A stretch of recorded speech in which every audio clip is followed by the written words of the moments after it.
ঘূর্ণিঝড় রেমালের প্রভাবে শুরু হয়েছে বৃষ্টি, শুরু হয়েছে তুমুল ঝড়।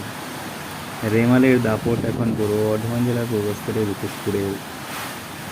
শক্তিশালী রেমাল তাণ্ডব শুরু করেছে, কেউ বাড়ির বাইরে বার হবেন না। কাঁচা বাড়ি থেকে সরে পাকা বাড়ির ছাদের নিচে আশ্রয় নিন। রেমাল কেমন তাণ্ডব চালাচ্ছে দেখুন সেই ভিডিও আপনাদের দেখাচ্ছি এসবিএস অফিসিয়াল। এমনই ভিডিও দেখতে হলে পেজটিকে সাবস্ক্রাইব করে পাশে থাকা বেল আইকনটিকে অন করে রাখুন পরবর্তী নোটিফিকেশন পাওয়ার জন্য।